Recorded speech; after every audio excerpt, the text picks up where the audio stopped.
How's it going, my friends? What's up, peeps? How are you doing in your corner of the world, wherever you may be?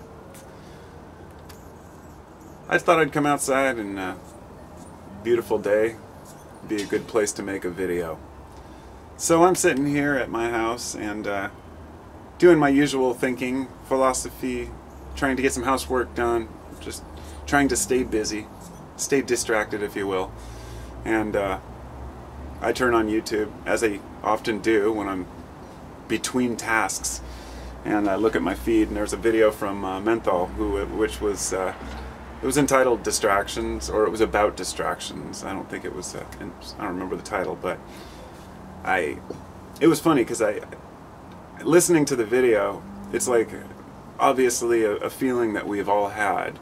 The idea that we're constantly distracting ourselves with screens. It's becoming exponentially worse as we have more distractions available to us, and so it's an actual. A lot of people are very concerned about the fact that everybody has their head in their phones, and that everybody's always, Googling their information, and that, it's not like the good old days back when people had to look in a, thesaurus or go into an encyclopedia set,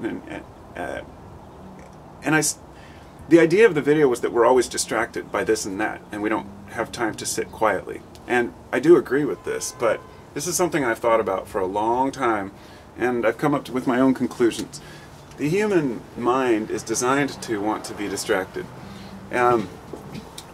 When he mentioned something about, all the kids on their phones today, I always think of this article I read a few years back, and it was an article from the early 1900s. And I believe it was, I don't remember what magazine or publishing it was, but I think it was in the 20s or 1930s. And it showed like a drawing or a sketch of a dad and the kids and the wife all sitting in the living room, and they're all reading their own magazines and books. And the article was about the author's concern for the fact that what happened to the living room? It's been taken over and everyone's doing their own thing, that nobody's interacting anymore on that level. Well, all I can say is that every generation has its distractions. This one is a little more intense, the idea of technology, because it's in your face and you have, unlimited information and access to other people at your fingertips. So it blurs the line between playing a distracting video game or actually going and checking your emails. Nobody knows what another person's really doing on their phone if you just see them on their phone. It doesn't really matter. What matters is why do we act this way? Why are we so obsessed with our technology? And is it a bad thing? And I think that it's just like, I look at technology like a tool, like a hammer, and a hammer's always the metaphor I use. You can use a hammer to build a house, you can use a hammer to bash someone's skull in. Every tool has many uses. Same with a knife. A knife is probably the better metaphor, but I go through these different phases where for a while I'm thinking, okay, I need to get away and escape from all these distractions that I have in my life, you know what I mean? And then I start to think, well, exactly what is a distraction? Am I being distracted from my own thoughts? Or am I being distracted from something else I'm supposed to be doing in life? What is it exactly that we humans are supposed to be doing? And isn't being distracted just kind of the natural tendency of people? We have to draw the line between distraction and action, I guess. Distraction and action. So, I'm being distracted actually right now because I'm constantly distracted. My oldest son just opened up his window. I came out in front because it's the only quiet place where won't be interrupted by people coming out back or, noise in the house. For me, being distracted is a fucking lifestyle, okay? I'm constantly immersed in noise from, some of it's willing from myself and some of it's from my kids or from, whatever it may be. I do pretty well at coping with that, but at the same time, sometimes I think about those folks who do move out and live in monasteries and decide that they're going to spend their lives in this, period of quietude and meditation, and how in the West A lot of people tend to romanticize that version of people, that Buddhist idea that, you know, let the water roll off your back like a duck, and, you know, don't let anyone's words harm you, and don't seek revenge, and don't worry about what other people are doing, and you don't have to learn everything. You just have to live your life. And like what Menthol was saying is, you know, sometimes being stuck with our thoughts, it's hard to just sit with our thoughts. And so what I said to him was that, you know, I said, think of it this way. Sitting quietly with our thoughts means that we have thoughts. In order for us to have thoughts, we have to learn how to think. We have to learn a sort of a language or symbols to see things in.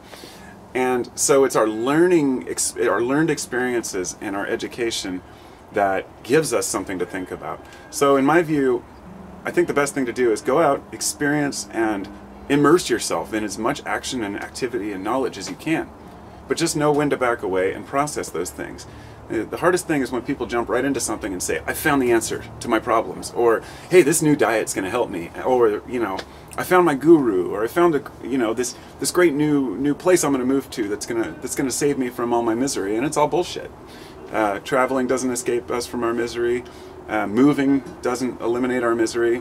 And in fact, the more desired we feel to get away from our problems, often the harder it is going to be to escape. So for me, it's about sitting with my problems and really reveling in them, and knowing a lot of them are caused by myself. But I bring up the problem issue because that's often why we're scared to sit with our own thoughts. It's because we don't know what we're supposed to be doing in our say day-to-day activities. We can block out like our responsibilities.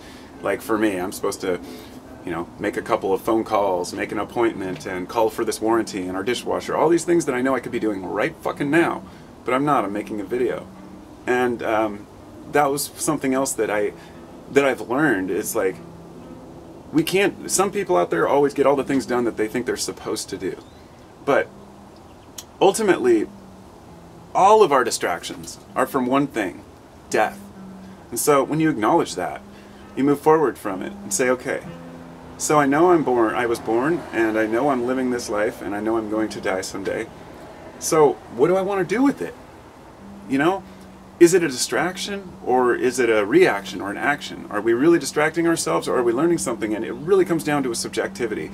Don't let somebody make you feel guilty because you're looking at your phone, for example. If you're reading an article about how to better discuss things in a relationship, or let's say it has to do with something that's actually benefiting you in the situation you're in. You're talking with somebody, you're both trying to get to the bottom of something, as opposed to somebody just going through their Facebook feed and clicking and liking and crap. There is a certain garbage element. And I've never been on Instagram, I've never been on Twitter. I enjoy YouTube because I can share videos and say fuck and shit if I choose to or not, and my videos are about my thoughts, and that's it. It's my raw thoughts. I ignore probably 99% of YouTube, all of the trending kind of things, just the garbage out there, the Jake Pauls of the world. These people are just shit to me. I mean, they're what's wrong with humanity. Do I hold it against them? Of course not, you know? Their parents fucked up, probably, and maybe just got some bad luck with their kids, or maybe it's all about money to them, and they grew up with a different reality. It's not about judging, but it is, because I judge what I think is worthy information. So if I'm learning about something, the person next to me is clicking likes on Facebook, does that make me better or superior? No, of course not. It just means that's what I've chose to do with my time. But we shouldn't all be lumped together as the society that's just sitting there on Instagram all day, or Twitter, or whatever.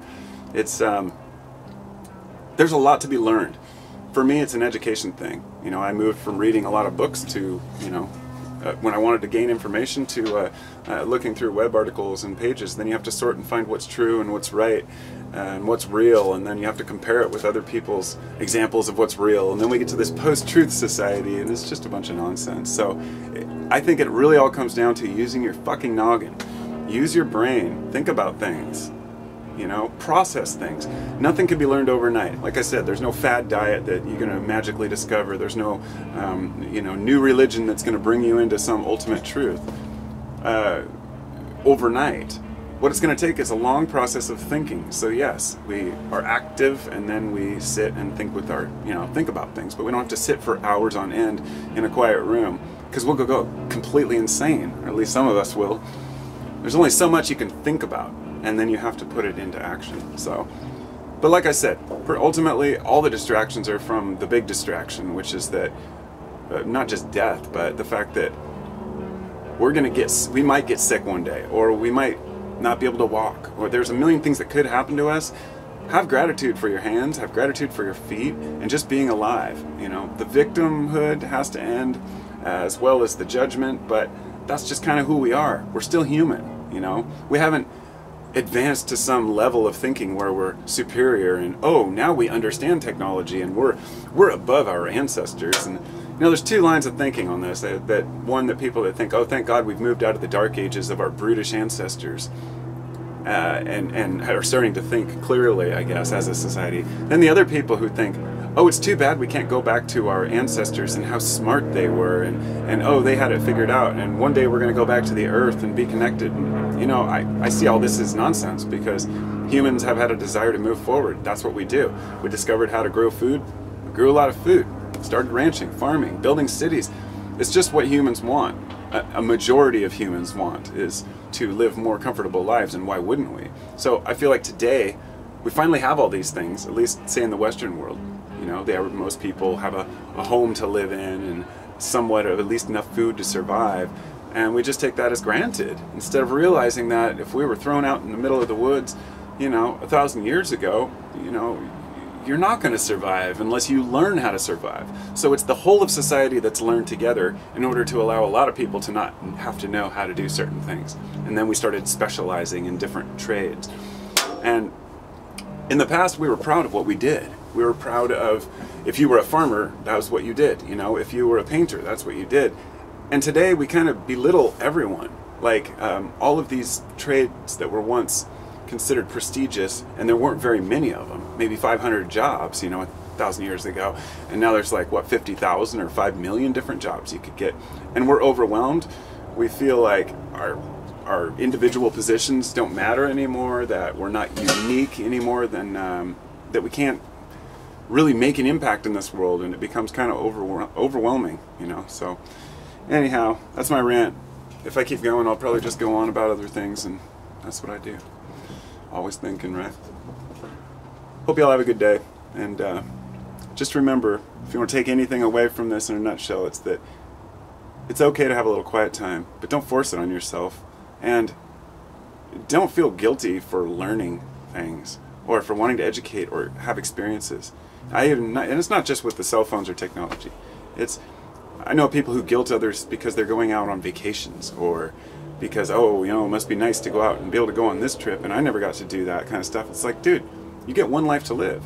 I'm sorry if you didn't get this, but, you know, each person has to decide what they're going to do with their time, because time is the only currency we really have. Spend it well.